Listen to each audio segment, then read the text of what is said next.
नमस्कार मित्रांनो, मी Raju Shinde R S kitchen या चॅनलमध्ये स्वागत करतो। तर आज मी अगदी सहजपणे आलूचा म्हणजेच बटाट्याचा उपवासाचा चिवडा तयार केला आहे। तर व्हिडिओ शेवटपर्यंत पहा। रेसिपी आवडली तर लाईक करा, आपल्या मित्रांसोबत शेअर करा आणि चॅनलवर जर नवीन असाल तर चॅनलला सबस्क्राईब करा। तर चला मग अगदी सहजपणे आलूचा म्हणजेच बटाट्याचा चिवडा बनवायला सुरू करूया।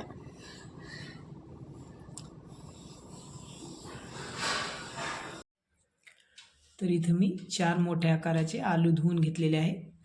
वजनी प्रमाण म्हणलं तर 400 ग्राम असतील आणि 50 ग्राम शेंगदाणे घेतलेले आहेत, 4 हिरव्या मिरच्या आणि शेंदे मीठ घेतलेले आहे, कारण आपण हे उपवासासाठी बनवतो आहे।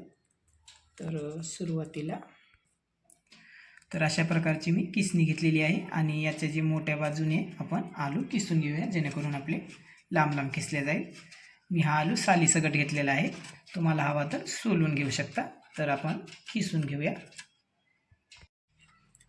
तर अशा प्रकारे मी आलू किसून घेतलेले आहेत आणि याला आपण आता स्वच्छ धुवून घेऊया।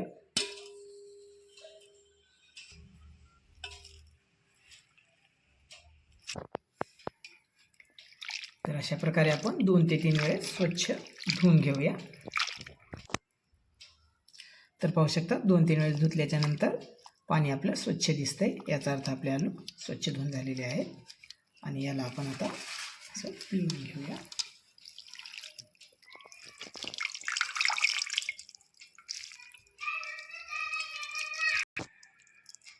आणि एका प्लेटमध्ये काढून घेऊया अशा प्रकारे।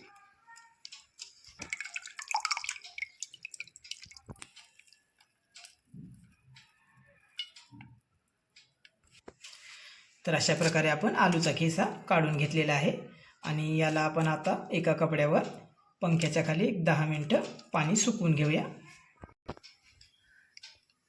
तर तोपर्यंत मी मिरच्या कापून घेतोय कटरच्या सहाय्याने।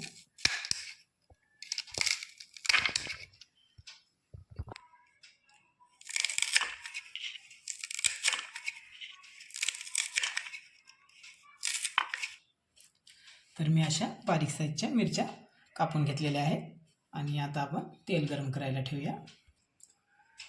तर इथे मी एका कढईमध्ये तेल तापवून घेतलेलं आहे आणि यामध्ये मावतील तेवढं आलू टाकून घेऊया। मावेल तितकंच टाकायचं आहे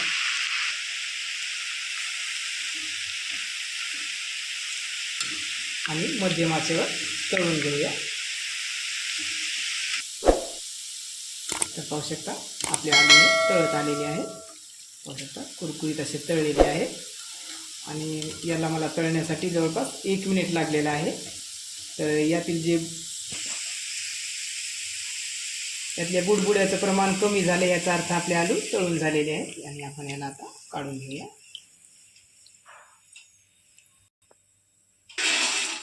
पाहू शकता आणि याचप्रमाणे आपण राहिलेले आलू देखील तळून घेऊ।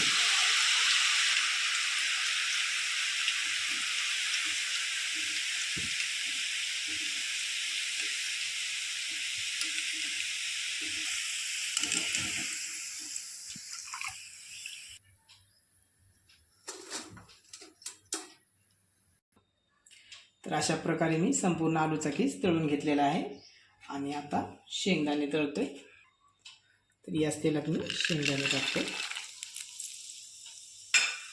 मंद आचेवर तळून घेतोय। तर पाहू शकता 1 मिनिटामध्ये खरपूस असे आपले शेंगदाणे तळून झालेले आहेत, अगदी कुरकुरीत असे झाले। तर याला देखील आपण टाकून घेऊया आणि आपल्याला आता मिरच्या देखील तळून घ्यायच्यात, पण आपलं हे संपूर्ण तेल तिखट होईल म्हणून आपण तेल कमी करूया आणि नंतर मिरची तळून घेऊ। तर तेल बऱ्याचपैकी कमी करून घेतलेले आहे आणि मंद आचेवर ही मिरची तळून घेतोय। तर मिरची देखील आपल्याला अगदी कुरकुरीत तळून घ्यायची आहे। जर मिरची नरम राहिली तर आपला चिवडा नरम पडू शकतो, त्यामुळे आपण एकदम कुरकुरीत अशी तळून घ्यायची आहे। तर आपली मिरची तळून झालेली आहे आणि याला मी आता काढून घेतो। आणि यावरच टाकून घेतो आहे.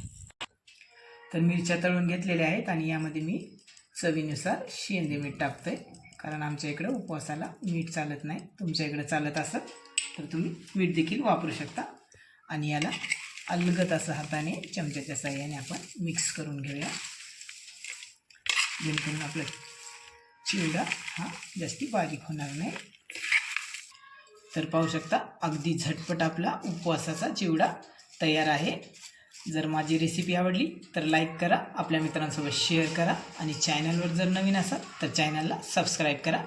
तर पुन्हा भेटूया अशाच एका नवीन रेसिपीसोबत.